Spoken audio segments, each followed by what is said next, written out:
talked on my channel before about how I have a chemistry brain and a physics brain, and they never interact with each other.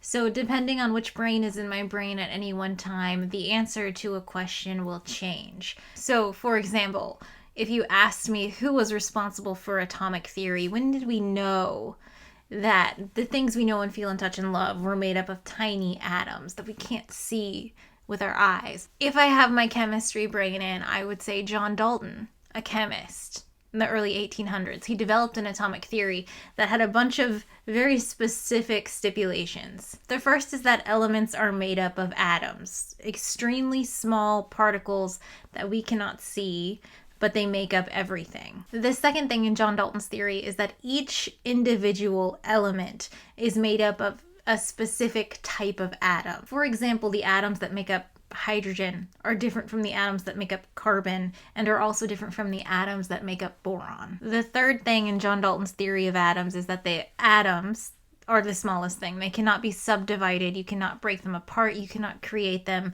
and you cannot destroy them. Of course, this one we know is wrong, but it was 1803. Give him some slack. Come on, don't be rude. Number 4 is that atoms of different elements can combine to make chemical compounds with only specific ratios. So you cannot make water with 2 hydrogens and 2 oxygens. That's not how that works. And the final thing is that he described chemical reactions as a way to move around molecules. So you can break apart molecules, you can combine them together. The individual atoms do not change, but the chemical reaction is the thing that will move them around. And that's like a lot. I don't know if you know much about atomic theory, but for 1800, that is a huge amount of knowledge about atoms. Because if I switch and I put in my physics brain and you say, who's responsible for atomic theory? I would be like, so in physics, you have Bernoulli, one of the Bernoullis, in like 1740, he talked about pressure. Pressure is caused by the motion of atoms. And then Maxwell, the famous Maxwell of electricity and magnetism, he also had a paper on molecules from the 1870s. So this is, 70 years after John Dalton, where Maxwell says this: "We are told that an atom is a material point invested and surrounded by potential forces, and that when flying molecules strike against a solid body in constant succession, it causes what is called pressure of air and other gases." And then Boltzmann in 1871 describes the Maxwell-Boltzmann distribution. He introduces the idea of statistics and entropy. Well, Clausius also had entropy, but at an atomic level, Boltzmann is saying, here's entropy, and we can describe systems of atoms with statistical rules. This leads to statistical mechanics, which is, of course, a very successful atomic theory. I just think that's really interesting. I beg of you, if you know a chemist, ask them who did atomic theory, and then go ask a physicist, and you will get 2 totally different answers. And it's very funny, because in the 1800s, chemists were working with atomic theory, like, yep, atoms, we got it, it's fine. And in the 1800s, up until the late 1800s, physicists were arguing about whether or not atoms exist. I thought the physicists were supposed to be the smart ones. That was a joke. I know chemists are smart. It was a joke. It's fine. So today, the plot of this video is the topic of scientific debate. And I want to talk about a very specific debate that was in the thermodynamics community, because apparently my personality is just talking about thermodynamics. I'm fun, I swear.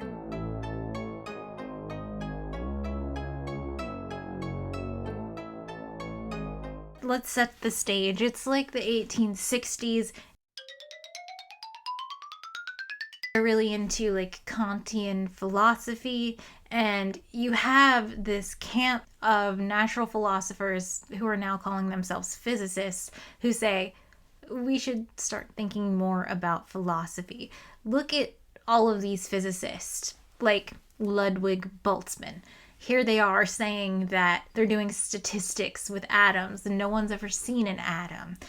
How can we do physics with things that we cannot see? How can you say you're measuring something that you've never seen? Ernst Mach very famously says, "I do not believe in atoms." And people start agreeing with Mach. He's a very persuasive speaker, and he's held to very high esteem. He's a very successful physicist, of course, but he also did a lot of philosophy stuff. And one of the things that springs from Mach's declaration of "I do not believe in atoms" is this idea of energetics. The main proponent of this energetics idea is a guy named Wilhelm Ostwald, and he writes up a paper saying that, okay, we can't touch atoms. We don't know what atoms are. Let's throw them away. We don't know anything about atoms. What we do know is energy. That's what energetics is. It's trying to make a complete theory of physics, only talking about energy, how it's transferred among different types of energy, and how you can make a dynamics theory from that. And you can make not an atomic theory, but you can explain how gases behave by talking about the energy of that system. And so him and his energetics group write up some papers, and they submit them to a conference that's being held in Germany in 1865. And that's where scientific debate happens. You know, you write papers, you go to conferences, you talk to other physicists. But what Ostwald and the other energeticists don't know is that Boltzmann is aware of them, and he thinks energetics is not a very good idea. He thinks it's pretty bad. He thinks it's not very rigorous. It doesn't explain anything about how gases behave. He's already explained how gases behave. Boltzmann knows, you know, it's statistics. It's atoms moving around. So Boltzmann sees these papers that have been submitted by Ostwald and company, and he has his little team just like prepare a response. So Ostwald and co. don't know what's happening, and let me read to you what happens. Convened late in September 1895, it provided an occasion for the only full-scale public discussion of the status and claims of the new theory of energy. By general agreement, however, the result was an unmitigated disaster for the energeticists. Given the opportunity to argue their position before an assembled body of professional colleagues, they proved singularly unsuccessful in winning converts for energetics. George Helm reported favorably on the present state of energetics, praising its past development and future promise, while Wilhelm Ostwald forcefully urged the conquest of scientific materialism and the adoption of energetics worldview. But the discussion following Helm's report and the whole tone of Ostwald's address galvanized such vigorous and united opposition, hitherto confined mostly to unpublished correspondence, that energetics was dealt a severe blow from which it never fully recovered. Got him. This is a really serious response. People come to conferences with bad ideas all the time, and usually the person hosting the conference, the person in charge of accepting papers, doesn't do a planned attack to just so vigorously deny and shut down a philosophy. And when asked why Boltzmann did this, he has this very funny quote. Boltzmann himself confessed that he was not sure whether Ostwald was not merely joking, which is so harsh. The theory was so bad. Energetics is so silly. Boltzmann thought he was joking. Why does an essay like the one by Ostwald, seemingly so harmless, appear so dangerous for science? Because it means a relapse into pleasure with pure formalities, a relapse into so pernicious method of so-called philosophers to construct thought structure from mere words and phrases, a relapse into the method to let oneself rule by prejudice, not to see mathematics because of a lot of algebra, not the true philosophy because of a lot of nonsense that decorates itself philosophically. So this is the real debate. The real debate in the 1800s on "I don't believe in atoms" is philosophy versus physics. Because at this time, people are leaning away from calling themselves natural philosophers and moving into specific scientific fields. You have like chemistry, biology, psychology, physics, all developing, and people are no longer teaching a class called natural philosophy. They're teaching a class called physics. Mach, Ostwald are planting their feet and saying, well, we can't let go of philosophy. We have never seen an atom. And I think this is really interesting because with the end of natural philosophy, you do have physics, but you can get a physics degree and be a physicist and do atomic physics or statistical mechanics. But you can also get a physics degree and be a physicist and study the philosophy of physics and research the philosophy of physics and publish on the philosophy of physics. You can get your PhD in physics and then study and research physics education. You can get your PhD in physics and work in civics. Like, how do we communicate physics to the public? How do we communicate physics to policymakers? All of that stuff is very important, and all of that is helmed under the umbrella of, physicists. And what Boltzmann is saying with that quote is like, okay, let's do philosophy, but you cannot do physics without math. You cannot just do philosophy, because then there's no physics. And of course, there's a lot of even modern physics philosophy papers and researchers who are physicists who do philosophy, and a lot of it's really good. But a lot of it's really, really bad. There's a version of epistemology where they think that they can talk about the philosophy of physics without knowing any physics, and it's all real word salad. You'll have papers and papers and papers where they're talking back and forth on how you define energy and how you define work, and it's all gobbledygook nonsense because none of it is backed in physics. Like, they're just rearranging the definitions of words, and it's not physics. I don't know if the word salad thing made sense, so I would like to read you from one of Ostwald's papers, because years and years later, this one's from 1907, Ostwald was working on this energetics theory. Here's an example of a word salad. Naturally, the question arises as to which role the magnitudes of capacity play in our world conception of energetics. The answer is that in essential points, the function of these is the same as the formally ascribed to matter by the earlier yet undeveloped condition of science. If we consider the mass, weight, and volume are kinds of energy corresponding to magnitudes of capacity, we will again reorganize these factors in the old primary properties of matter. The secondary properties prove likewise to be magnitudes of capacity, which, however, do not possess among themselves such close spatial relations as above mentioned.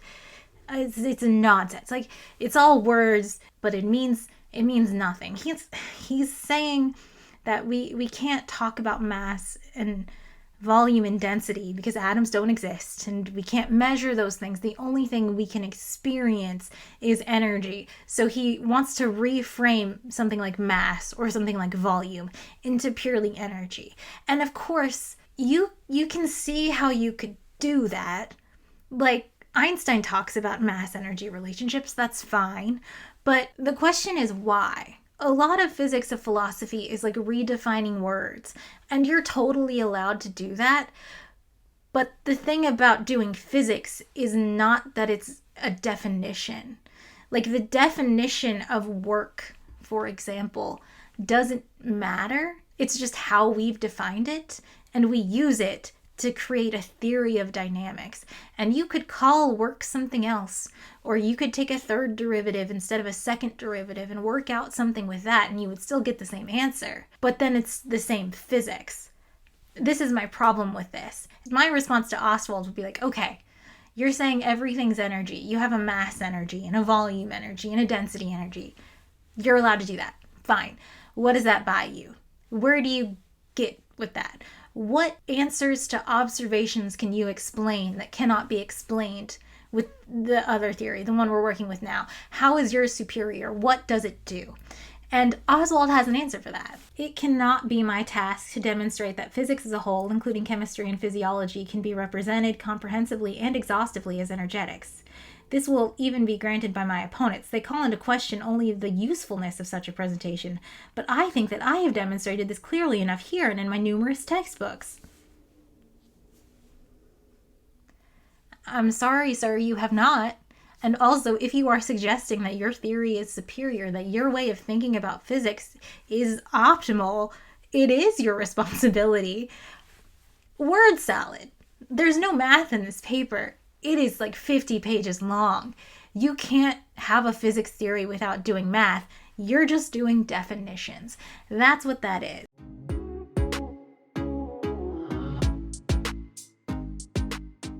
But this was not the real debate. It highlights a component of the debate of, I don't believe in atoms. The real debate is that, okay, you are leaving philosophy. You're leaving natural philosophy and you're going to physics. And now you're saying that all of your questions are answered. All of the things you observe can be explained by teeny tiny atoms that no one has ever seen and no one can ever experience, and you can't grab one and look at it. And people like Mach are like, that's just absolutely ridiculous. And I think that's a valid criticism. At the time, you're thinking 1880s, early 1890s, no one had ever seen an atom. And yeah, Boltzmann is making the math look really nice, and he's getting correct answers. But are you just going to invent invisible particles to explain what you're doing? So this debate between the Machians and, Boltzmann kind of fighting for his life while all the other atomists are in America and in other countries in Europe, you have Boltzmann like writing these papers, going to give talks, and you have Mach writing these papers, going to give talks, and they have these spats in the literature, they have these fights at conferences, and this is often painted as like a very adversarial relationship, like they absolutely hated each other. So one of the books I read for this video right now is called Boltzmann's Atom. This book kind of paints the picture that Mach is like a little bit responsible for Boltzmann's, eventual death by hanging himself. And I don't get that picture from reading the actual text, because this is this huge debate. It's the scientific debate. You have Boltzmann doing experiments, you have Mach doing experiments, you have all these people getting these results, and they kind of come to the same conclusion. Boltzmann and Mach are like, if atomic theory works, it should be used, but you should use it as a tool. And you should say, we can think of this as little atoms, but we don't know if atoms exist yet. And that's it. That's the whole thing. That's the solution to the problem. And I feel like Boltzmann and Mach were both fine with that. So that version of the debate ends with like, I agree. I've also never seen an atom. So it's not until 1905 when Einstein writes his Brownian motion paper that, proves the existence of atoms, theoretically. At least that's what we've decided now. The entirety of science kind of agrees, like, okay, atoms are real. Like, J.J. Thomson finds the electron in 1895. The proton is discovered in 1917. Like, okay, we've seen atoms, it's fine. So this debate is often, like, hoisted up as, like, one of the big, great debates in science. Like, do atoms exist? And I feel like it's always Boltzmann versus Mach. But as you've seen, like, Mach is not the only guy that says atoms don't exist. You have Ostwald, you have all those people writing papers with him. And Boltzmann and Mach, they didn't seem to dislike each other that much. At least that was my reading of the works. The real fight, in my opinion, is between Planck and Mach.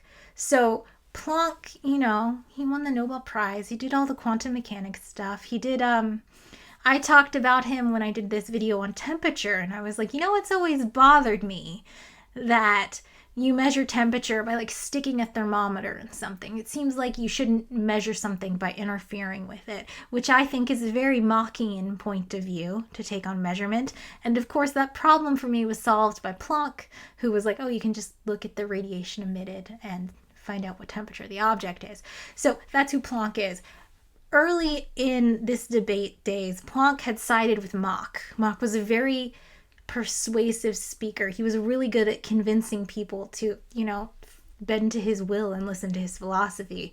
And Planck later discovered Boltzmann's papers and was like, well, this makes a lot of sense. Of course, Planck is famous for recognizing how important Boltzmann's work was and like propping him up, because Boltzmann was very good at writing down ideas and not really making fruit from them. Boltzmann's famous equation that's on his tombstone was written by Planck. Like, Planck read the papers and noticed how good it was, You have Planck siding with Mach and then reading Boltzmann's papers after he's passed and being like, this guy. So Planck starts writing papers directly referencing Mach and just calling him out. So in 1909, Planck writes a paper called The Unity of Physical World Picture. In it, Planck talks about his radiation theory. He says, okay, in the past, we defined heat by like touching something, by physical sensation. Hey, this is exactly what I was just talking about. But now we know that heat is a product of wavelengths. It's a product of photons. We know about electrodynamics. We can talk about the frequencies and the wavelengths of the photons emitted from bodies. And from that, we get a working kinetic theory. In the past, we had to do everything with touch and sensation. But now we're in the future, it's 1909, and we know more. Planck writes about this big idea for the future of science that is human independent. This, of course, obviously, you can see it right away, is a direct attack on the Machian view of science, which is dependent on human interaction. Because Mach, very specifically in the 1880s, only talked about how every single physical law we have should be based 100% on data that humans have experienced and taken themselves. Planck is calling him out in 1909. I feel like I should tell you that Mach had a stroke in 1901 and had to retire and was no longer able to do research, so this is kind of a bad look for Planck. In 1910, Mach responds with his own paper, and this sounds very silly, but scientists still do this today. They still write very pointed, attacking papers, and it's very fun to read if you know who they're talking about, but they never name names. But here's the 1910 paper.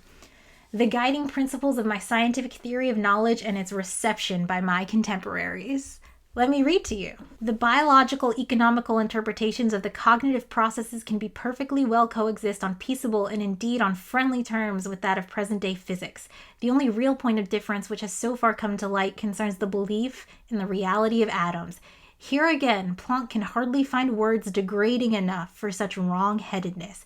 After exhorting the reader with Christian charity to respect his opponent, P brands me in a well-known biblical word as a false prophet. It appears that the physicists are on the way to founding a church. They are already using a church's traditional weapons. To this I answer simply, if belief in the reality of atoms is so important to you, I cut myself off from the physicist's mode of thinking. I do not wish to be a true physicist. I renounce all scientific respect. In short, I decline with thanks the communion of the faithful. I prefer freedom of thought. In my opinion, this is kind of a bad look for Mach because, atoms are real. This is 1910. It's after the Brownian motion paper. It's deep, knee-deep in the explosion of quantum mechanics that is happening at the time. But also he's an old man and he had a stroke and he can't work anymore and he's just keeping with his atoms aren't real. Would Mach have rescinded this rejection of physics had he lived to see the discovery of the proton, which if you put in your chemistry brain is just a hydrogen ion and an atom?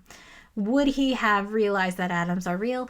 I don't know. He was a very sick old man, and in 1910, Planck, of course, responded again on Mach's theory of physical knowledge, a reply, which we don't even have to get into because, of course, atoms are real.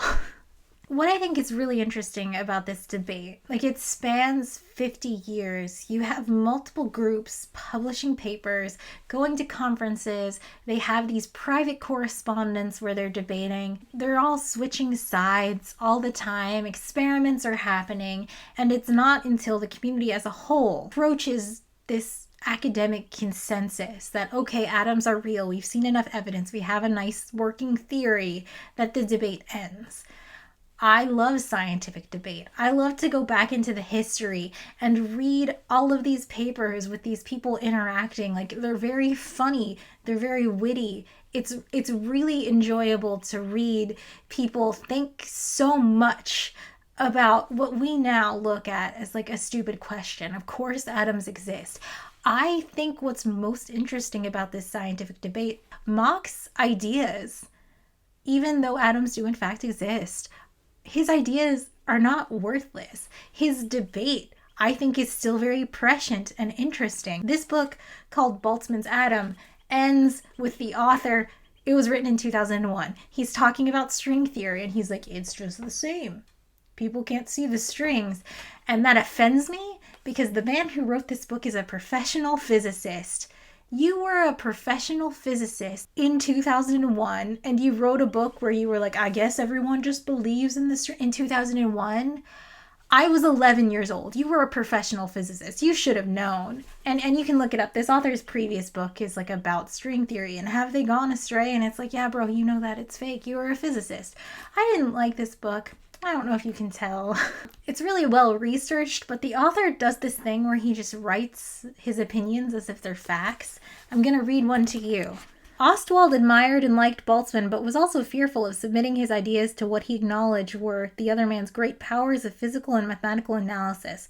Boltzmann in turn liked and admired Ostwald, but at heart thought his crusade for energeticism philosophically dubious and scientifically just plain wrong. And it's like, that's just your opinion, though. Why not put quotes in of what they actually said? And the whole book is like this. It's really hard to read someone write as if they had a conversation with Boltzmann. But what was offensive in this book, besides the string theory? You're a physicist, Dr. David Lindley. You knew. It was 2000. You knew. Whatever. Here he says this. The essential difficulty is that most physicists have no interest in philosophy and see no need for it. They may not know much about it, but they know what they don't like. Science demands an element of creativity and an element of faith. The creativity comes in thinking up hypotheses and theories that no one has ever thought of before. The faith comes in thinking about these hypotheses when shown to be useful or successful in some way bear a relation to what is loosely called reality. I hate this. What do you mean? You just blanket statement physicists see no need for philosophy? There's a whole philosophy of rude. Rude. I love philosophy. Let's talk about Mach and how he was right, though. The author talks about string theory, but let's talk about dark matter, a thing you can't see. So dark matter, is of course a list of observations that is currently unexplained. There are 100,000, that's probably an exaggeration, theories of dark matter. There's 1,000 different particle types. There's 75 million different modified gravity things, because they rewrite the paper every time a new piece of information comes out. You got it, guys. Soon. The mod is going to happen for you, I bet. And, there's a bunch of other stuff. Dark matter could be something we can't even think of. We haven't even thought of. Maybe some future genius will come solve the problem. The way Mach saw Boltzmann and co. responding to atomic theory, to him, would be like if every single physicist decided, you know what, we can't see axions, and we can't measure them, and we can't find them, but let's just assume dark matter is axions. That would be offensive to your sensibilities, right? That would be frustrating as a scientist. You would say, you can't call it axions unless you can put an axion in my hand. Otherwise, it's just a tool. It's just a guess. You can't seriously think that you've solved this problem if you haven't put the thing in my hand. And that, I think, is a very important way to think about science. Mach was wrong. Devastatingly wrong. You fool. Atoms exist. But his method of thinking about that problem is a very good method. He was wrong, but he wasn't wrong.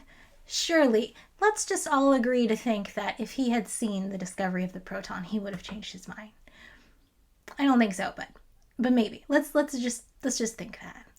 That's why I think this debate is so lovely to talk about. You have all different kinds of scientists with all different kinds of ideas, and it kind of just coalesces and combines until we reach the answer, which is that atoms, of course, exist.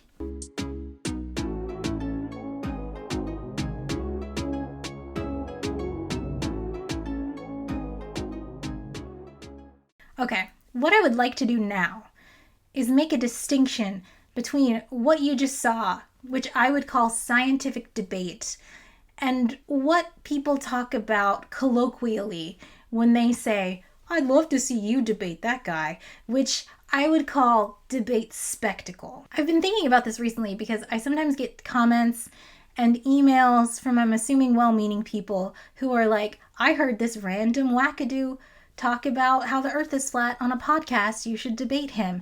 And that's not what scientific debate is. Why would anyone ever do that? Scientific debate, as you just saw, is a group of people attacking a problem.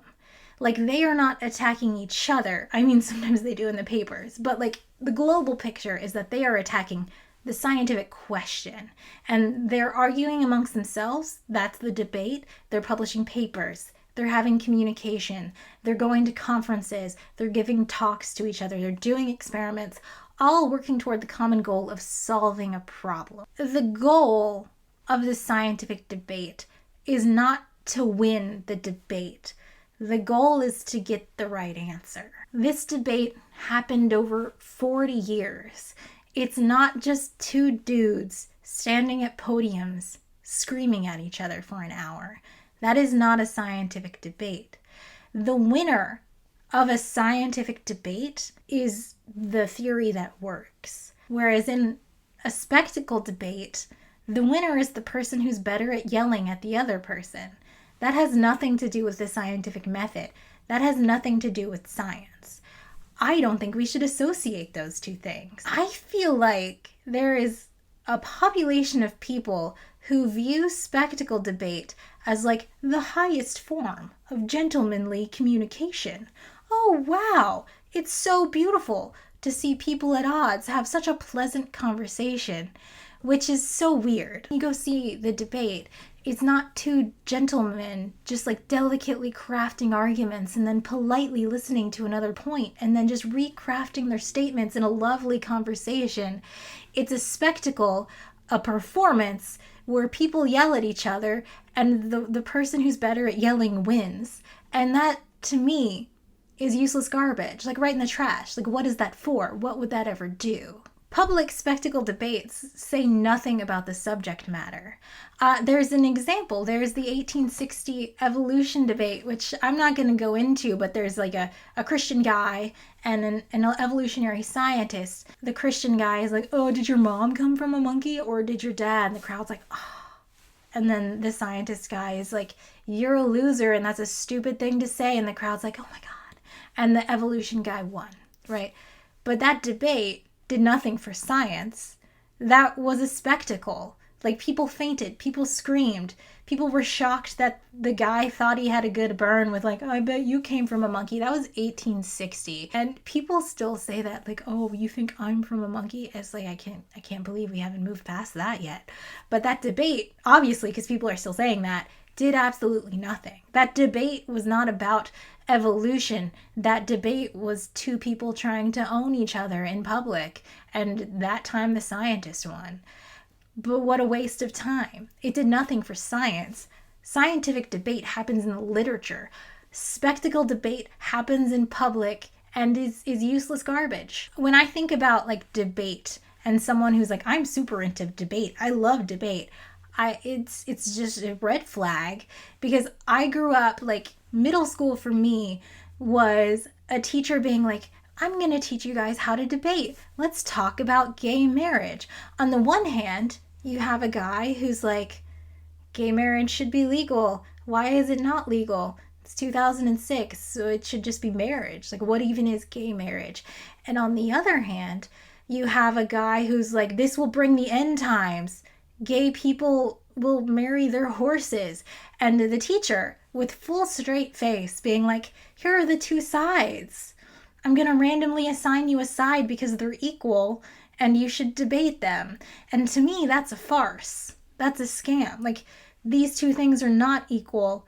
What a stupid thing to do. What a waste of time. Why would you ever debate with someone who thinks gay marriage will lead to people marrying a horse? Like, that doesn't make any sense. Why is there this idea that spectacle debate is the highest form of discourse when it's obviously such a scam? I don't understand. In 2019, I was in an airport bar having a drink and talking to a woman who was a complete stranger to me. And it was like 3 a.m. So we were having a very serious conversation where we were lamenting the seemingly inevitable march toward the loss of the human rights of women in America. And we were talking about how it just seems to be trending that soon abortion will be gone, and we were right. Soon we won't be allowed to get divorced, and in some states they want to make that right. And we were just, it was really somber, it was really serious, and the bartender sidles up with a smile on his face, and he was like, well, let me play devil's advocate. Let me just play the devil's advocate. And it's like, why? What do you think? Like, we're having a normal conversation, and you want to devil's advocate my rights? You want to devil's advocate whether I'm allowed to be a person? And you think you're being a gentleman doing discourse, like, oh, a debate, what a friendly thing to talk about, two equal points of view, one where I get to be a human and one where I don't. And the thing about these devil's advocate guys is that they're always like, well, I just like to play devil's advocate. I think that's interesting and fun. It's a game to me. The fact that you don't have rights is a game to me. I think it's fun. And no, I just don't think so. I don't think you can debate human rights and then pretend that you were just arguing the other side for fun. Saying that you're the devil's advocate does not absolve you of the heinous shit you just said. You're not the devil's advocate, you're just the devil. I read this really great article from this website that is now shut down and I didn't know existed, but it seems really great, and I wish I'd supported it when it existed, called I Won't Debate You and Here's Why, and I will link it below. I actually read a bunch of stuff for this video. I'll link it all below. But if you read one thing, read this. And I just want to read two things really quick. The oppressive status quo isn't static, and debate is an unwieldy tool to try to use to keep up with it. Debate requires a for and an against, which means that it legitimizes both sides as being inherently worth discussing. Then she says, I know that a lot of us are steeped in the idea of debate as intrinsically valuable. However, especially in an era where debate has become a dog whistle for subtly demonstrating a belief in hierarchies of humanity, I am opting out today and forever. And I know human rights and everything is way more serious than debating whether an atom exists or not. I get that, and I agree with that. But I think this rule still applies. Why would I ever debate a flat earther? The only thing that would come from that is me elevating their position to worthy of debate, and it's just not. People envision themselves crushing their opponent and just, I'm gonna own this flat earther with facts and logic. And the thing is, the flat earther does not have facts or logic. That is not what they're in this for. They are a grifter. They want you to debate them to elevate their position to being worthy of debate so that they can scam more people out of their money. You cannot argue logic with someone who is not going to play by those rules because they're just trying to devil's advocate you. They're just trying to get a funny clip where they're making fun of you. And they will win the debate because they are better at yelling at me than I am at receiving someone yelling at me, because I would just cry. There's this quote from Jean Paul Sartre where he's talking about debating anti-Semites. They know that their remarks are frivolous, open to challenge, but they are amusing themselves, for it is their adversary who is obliged to use words responsibly, since he believes in words. They delight in acting in bad faith, since they seek not to persuade by sound argument, but to intimidate and disconcert. If you press them too closely, they abruptly fall silent, loftily indicating by some phrase that the time for argument is past.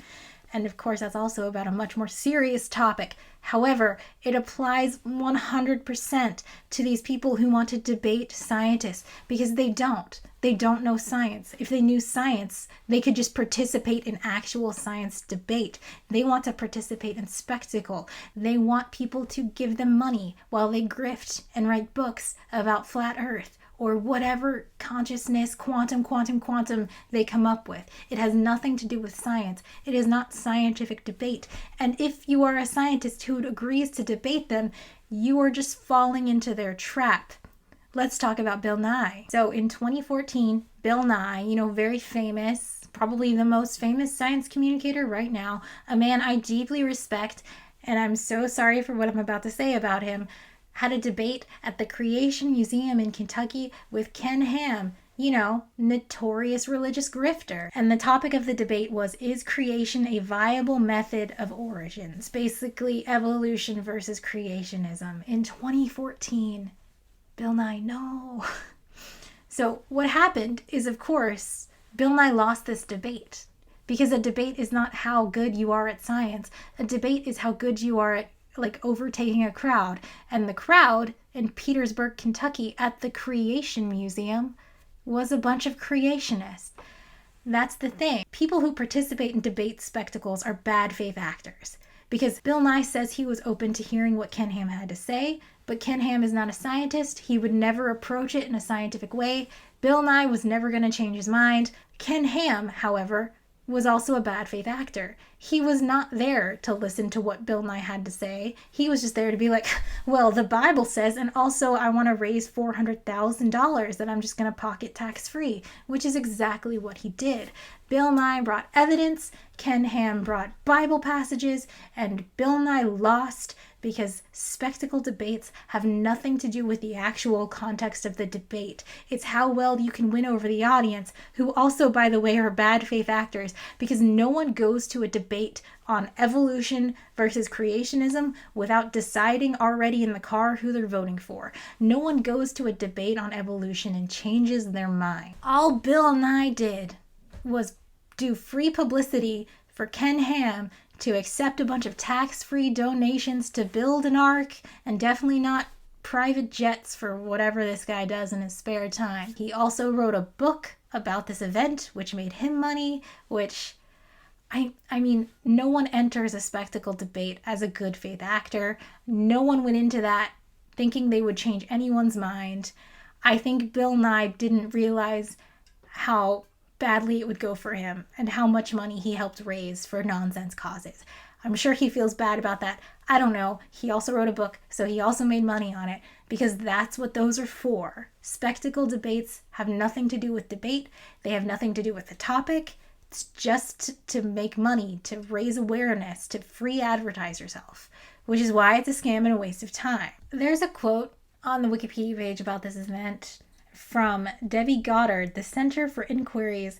Wait, is that the one from Lawrence Krauss's? If we don't let creationist ideas see the light of day, we can't develop the tools to address them, and we don't just need the tools of facts and evidence, but also of understanding their views and compassion for them if we want to be effective at changing their minds. And I think this is a very 2014 way of thinking, and I don't think it's correct. We all lived through 2016. There is no value in scientists participating in spectacle debates. Of course, scientists have a duty to communicate science to the public. Of course, scientists have a duty to talk to policymakers and tell them factual information. By debating, in air quotes, debating nonsense, the only thing you do is highlight nonsense. The only thing you do is present it as if it's a debate. Professional physicists absolutely must get involved in civics and act as citizen scientists. But the way to do that is not to promote random uneducated grifters and make it seem as if those two sides are the same. Creationism and evolution are not on the same playing field in science, because only one of them is a scientific theory. You can't even debate the two. They're not even apples and oranges. It doesn't make any sense. I don't think this is a good idea, Bill Nye. This is why I would never debate someone. So you can stop asking me to in the comments. Well, it's not because I think I'm like a famous person and I would prop them up and make them get a bunch of money. No, I'm not a famous person. I'm actually nobody, which is why I don't understand why people want to debate me. Like, if you beat me at a debate, no one would ever know about it. I'm a nobody. No one cares about me. But they could use my PhD, which is something I worked very hard to get. And I did a lot of research, and it took me a lot of effort to be like, okay, I'm a scientist. And if I was to debase myself and debate some random wackadoo grifter, the only outcome of that would, of course, be that they would win because I would cry. And then they could put on their website that in 2025, they debated a PhD in physics and they won. And that only gives them clout to use to steal money from gullible people. And I don't ever want to do that. I see no value in that. I absolutely will not. However, I think you should start participating in actual, real scientific debates. And the way you can do that is by reading the literature. Debates happen in scientific, peer-reviewed publication journal articles. You can read, well, the publication industry is a whole different video. Most of them are on the archive. You can read them. Go on Blue Sky. There's a little science tab. Follow the scientists. Watch them shit on each other. They do it a lot. It's really fun. You know, anybody can go to a physics conference. Yeah, it costs $1,200, but you know what? They actually do yell at each other. It's embarrassing for them. It's very cringy.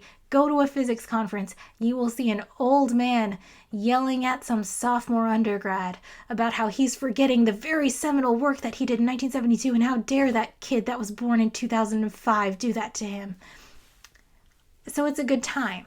Scientific debate takes 50 years. It happens in the literature. Spectacle debates are a 2-hour event where everyone involved is just grifting money. It's entertainment. It's a spectacle. It's a show. It's like WWE. It's not useful in any way to science, which is over here spending 50 years doing experiments and stuff. And the spectacle debate. It's never done anything good. Right in the trash. Like, let's stop pretending that this is the highest form of human discourse when two separate people that have opinions that are so far apart, like, go across the aisle and just, like, yell and scream at each other for 2 hours and say nonsense. That's garbage. I guess just to play devil's advocate, I'm sure there is a type of problem that debate is good for. Like, I imagine at some kind of municipal meeting, is that the word? Like city council, they're like, where should we put the new elementary school? And one lady is like, by the middle school. That'll be easier for the buses. And then another guy is like, but that's right by the train. It's not safe for the little kids. Maybe we should put it by the new suburb. And like that type of debate would be beneficial, would work to solve a problem. But as it is now, whenever you say debate to me, all I think about is garbage spectacle debates, which have no use and no utility in science. So let's end the spectacle debate. Everyone stop doing it. It's embarrassing. It's an obvious grift to just make money. It's embarrassing. Stop. But we should keep doing the real scientific debates. Those are great. You know, the kinds that take 40 years and have a bunch of publications and experiments and communication and people talking at conferences. And it's not people fighting to be right, but people fighting together against each other to get the right answer. That's amazing. That's great. And the spectacle debate. You know, long live the scientific debate.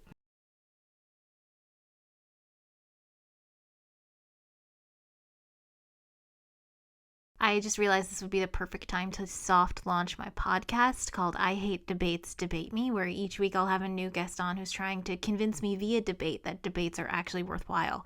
It's not about science. It's specifically about debating debate. And I'm welcoming suggestions for guests, but only if they're super famous and would be able to make people listen to the podcast. Because obviously the only reason to have a debate podcast is to make a ton of money and grift the customers. So I'll leave a link to the email address in the comments below. Thanks so much.